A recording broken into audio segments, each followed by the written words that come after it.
Good morning student. आज हम देखेंगे caring for the body after death. Death के बाद हम लोग को क्या क्या केयर करना पड़ता है पेशेंट के बॉडी का। तो after the physician has pronounced death, documenting the death in the medical record, care of body is usually performed by the nurse। तो जो डेथ रहता है उसको डिक्लेयर नर्स नहीं करती है, डॉक्टर ही करते हैं, फिजिशियन ही करते हैं। अगर आपको पता है तो भी आपको डिक्लेयर नहीं करना है। डेथ के बारे में जो रिलेटिव्स को जो इन्फॉर्मेशन मिलता है वो डायरेक्ट फिजिशियन के थ्रू ही मिलता है। तो क्या बोल रहा है, after physician has pronounce death legally documented और डॉक्यूमेंटेड द डेथ। ठीक है, तो जैसे ही डॉक्टर बताता है फिर उसको लीगली डॉक्यूमेंट करना रहता है। डेथ का जो पर्सन हो गया, जिस भी पर्सन का डेथ रहता है उसको लीगली डॉक्यूमेंट करना रहता है मेडिकल रिकॉर्ड में। Care of the body is usually performed after that, after declaration. ठीक है, तो क्या होता है, जो बॉडी का केयर है उसको डॉक्टर ने जब रिलेटिव्स को बता दिया उसके बाद ही जो नर्स रहती है वो डेड बॉडी का क्या करती है, केयर स्टार्ट करती है। An autopsy consent may be requested and obtained if required.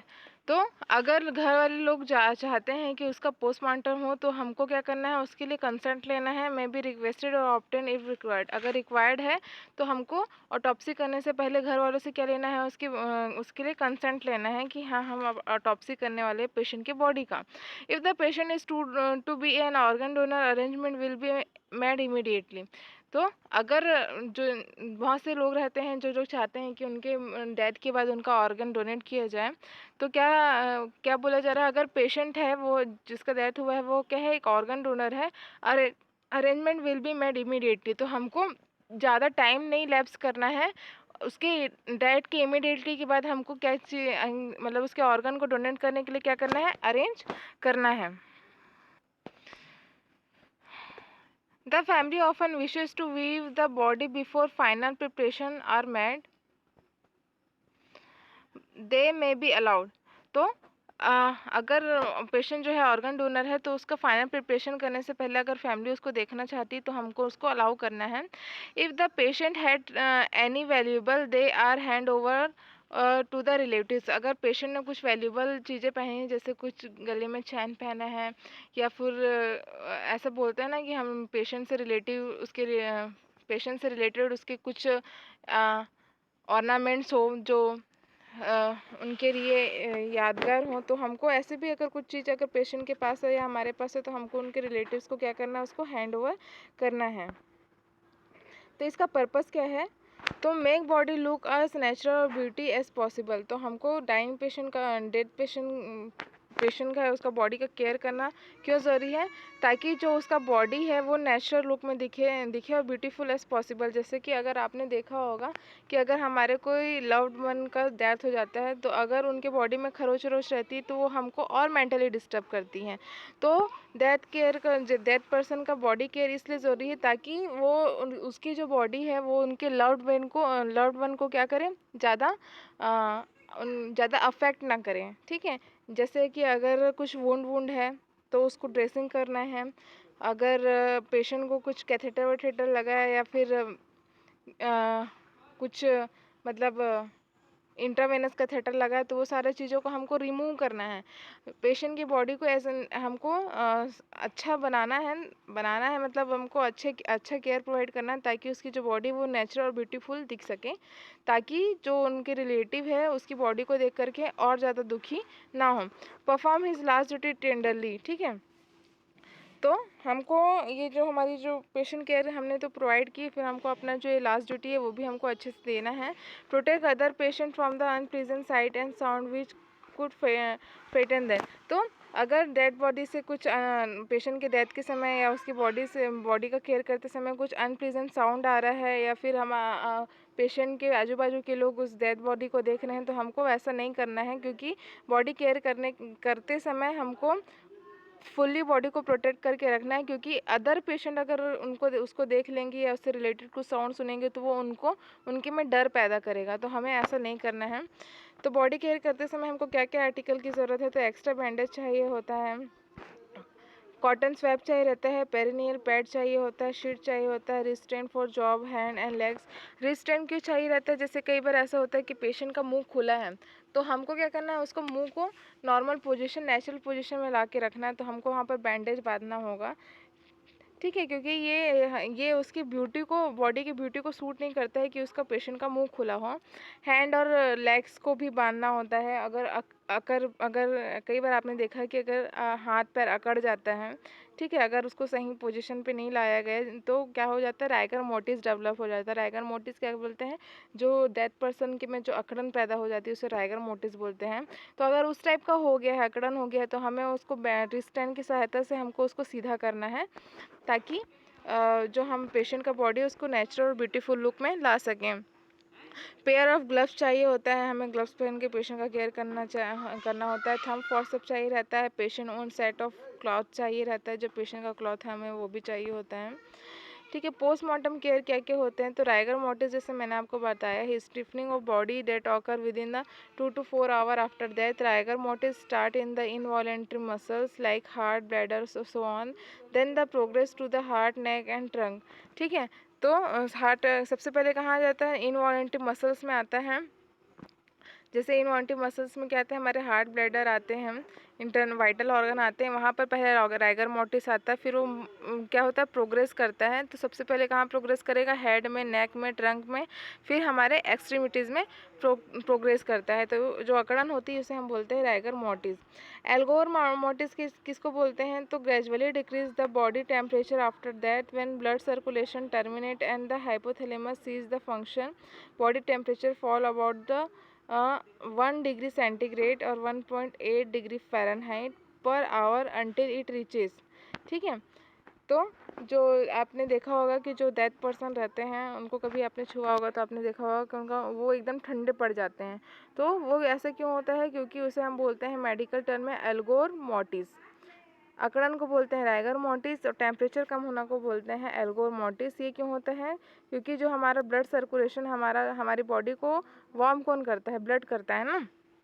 तो ब्लड सर्कुलेशन क्या हो जाता है, टर्मिनेट हो जाता है, ठीक है, स्टॉप हो जाता है। और हमारा जो हाइपोथैलेमस जो हमारा टेम्परेचर को सेट करने का काम करता है, उसका फंक्शन क्या हो जाता है, सीज हो जाता है, मतलब कम होते जाता है। और हमारा जो बॉडी टेम्परेचर है डेथ के बाद वो हमेशा कितना, 1 डिग्री सेंटीग्रेड और 1.8 degree Fahrenheit per our decrease होता है, जब तक ये एकदम मिनिमम लेवल पे या बॉडी को मतलब ज़ीरो के लेवल पे ना ले आए, ठीक है। ज़ीरो तो नहीं बोल सकते, मतलब टेम्परेचर को मिनिमम से भी, नॉर्मल से भी कम तक ना ले आए, तब तक ये 1 डिग्री सेंटीग्रेड के स्पीड से पर आवर डिक्रीज़ होता है रूम टेम्परेचर।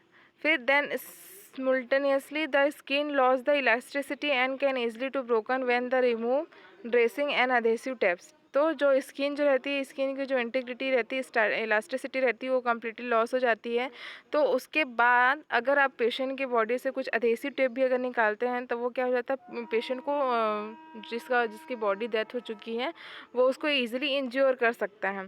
तो आफ्टर ब्लड सर्कुलेशन है cease the red blood cell break down releasing hemoglobin which discolor the surrounding tissue and discolor refer to a liver motis, ठीक है। तो जैसे ब्लड सर्कुलेशन कम हो जाता है, मतलब सीज हो जाता है, स्टॉप हो जाता है, रेड ब्लड सेल टूटना स्टार्ट हो जाते हैं।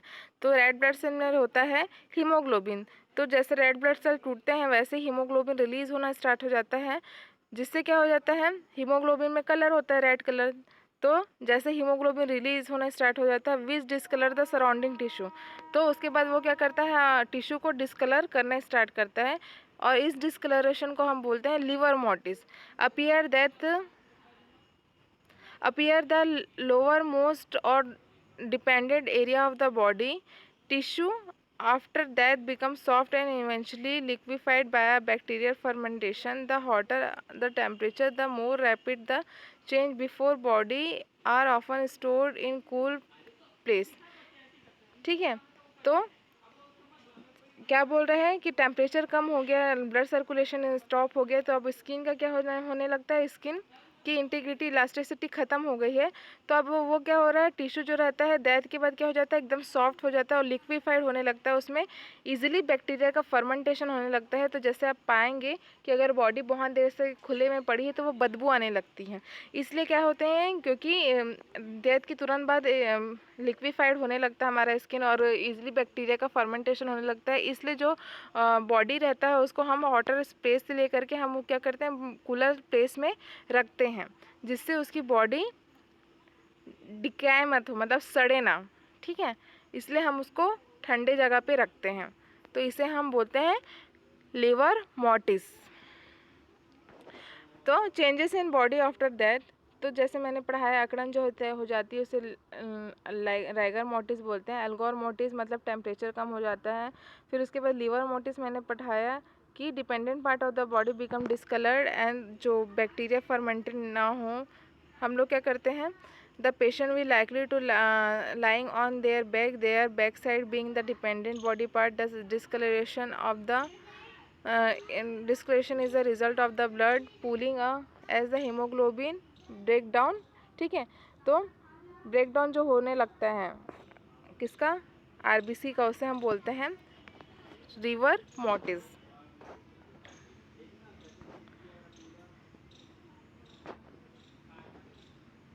फिर हम देखते हैं प्रोसीजर। स्टूडेंट ये प्रोसीजर आप पढ़ लेंगे एक बार, प्रोसीजर हम लोग डील करेंगे जब हम लोग केयर आगे पढ़ेंगे इसका।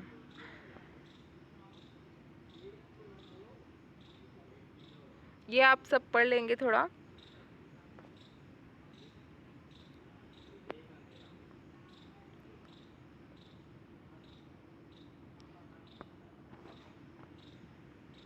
सो स्टूडेंट जो चीज़ें आपकी सिलेबस में नहीं है मैं उसको आपको नहीं पढ़ा रही हूँ। आपके सिलेबस में है इथनासीज़, तो इसमें हम क्या करेंगे, तो इथनाशिया क्या होता है। इथनाशिया जैसे आपने एक मूवी देखी होगी जिसमें एक ऋतिक रोशन रहता है, मुझे उस मूवी का याद नहीं है, वो क्या रहता है, अनेबल रहता है खुद के केयर करने के लिए। ऐश्वर्या राय भी रहती है जिसमें वो क्या करता है, लास्ट में क्या होता है, वो अपनी लाइफ से बहुत परेशान हो जाता है और क्या गवर्नमेंट से सेल्फ किलिंग के लिए परमिशन मांगता है। तो आपने लास्ट में उस मूवी में देखा होगा कि जो ऐश्वर्या राय रहती है उसको कुछ ड्रिप चढ़ाती है जिसके कारण वो फिर वो क्या हो जाता है, ख़त्म हो जाता है, मर जाता है। तो हम देखेंगे इथनासिया क्या है कि जो पर्सन रहता है वो पर्सन जो रहता है वो क्या करता है, इंटेंशनली खुद को मारना चाहता है, ठीक है। क्यों मारना चाहता है, क्योंकि उसको हो सकता है उसको बहुत ज़्यादा मेजर डिजीज़ है, वो उससे उस पेन को ना झेले या झेलते झेलते थक गया हो, तो वो क्या करता है, उस सबसे मुक्ति पाने के लिए वो एक बार में खुद की बॉडी को मार देना चाहता है। तो इसे हम बोलते हैं euthanasia. Euthanasia literally mean a good death, इसको हम लोग क्या नाम से जानते हैं, गुड डेथ के नाम से जानते हैं। It is a basically to bring about the death of terminally ill patient and disabled. तो ये क्या है, ब्राइंग और टर्मिनली इल पेशेंट और जो डिसेबल पेशेंट है उसके लिए हम लोग क्या करते हैं, वो अपने लिए डेथ का परमिशन मांगते हैं। Generally the word euthanasia is defined as the act or practice of painless putting to death or withdrawing treatment from a person suffering from incurable disease। तो इसमें क्या बोल रहा है, इथनासिया क्या है, एक प्रैक्टिस है पेनलेसली पुटिंग टू डेथ, ठीक है। पेनलेसली मतलब पर्सन जो रहता है, टर्मिनली पेशेंट जो रहते हैं वो लोग अपने पेन से बहुत ज़्यादा परेशान हो जाते हैं, तो हम वो क्या करते हैं, पेनलेसली डेथ का परमिशन मांगते हैं खुद के लिए। तो ऐसे में ऐसे सिचुएशन में या तो हम उनका ट्रीटमेंट जो भी उनको ट्रीटमेंट चल रहा है उसको हम विड्रॉ कर देते हैं, या तो कुछ भी जो स्पेशल केयर जो उनको चाहिए रहता है हम उसको नहीं देते हैं, ठीक है। इसे हम बोलते हैं euthanasia. From the definition one can say that euthanasia is an unethical act as much as it is a great sin for those who strongly believe in God। तो euthanasia जो है ये क्या है, इसका डेफिनेशन में बोला गया कि ये क्या है, अनइथिकल एक्ट है, ठीक है, क्योंकि हम किसी को मार नहीं सकते और जिसका गॉड के ऊपर बहुत भरोसा है उसके लिए ये जो वर्ड है वो क्या है, सिन है, मतलब पाप है, ठीक है। Euthanasia is intentionally killing another person to relieve his or her suffering। तो ये क्या है, एक intentionally killing है, ठीक है। इथनासिया क्या है? एक इंटेंशनली किलिंग है, जिसमें हम लोग किसी को क्या कर देते हैं? इंटेंशनली मार देते हैं। ये क्यों करते हैं? ताकि हम उनके रिलीव कर सकें उनके सफरिंग को। It is not the withdrawal or withholding the treatment that result in that or necessary pain and symptom relief treatment that might shorten life if that the only effective treatment. It is an intentional killing of act or omission of dependent women being alleged benefit. तो इसमें क्या करते हैं हम लोग? Intentionally या तो उनके ट्रीटमेंट को हम लोग क्या कर देते हैं? स्टॉप कर देते हैं, ठीक है, या तो विथ होल्ड कर देते हैं उनके ट्रीटमेंट को, ठीक है। आगे हम देखते हैं टाइप ऑफ इथनासिया। तो active euthanasia, passive euthanasia, voluntary euthanasia, non voluntary euthanasia. तो एक्टिव इथनासिया क्या बोल रहा है? Where a person deliberately intervene to end someone life, for example the injecting them the large dose of sedative. Active euthanasia में हम लोग क्या करते हैं? जो क्या रहता है, जिसमें कोई पर्सन रहता है वो डेलिबरेटली जानबूझ के ऐसा काम करता है जिसके कारण किसी दूसरे को हार्म हो।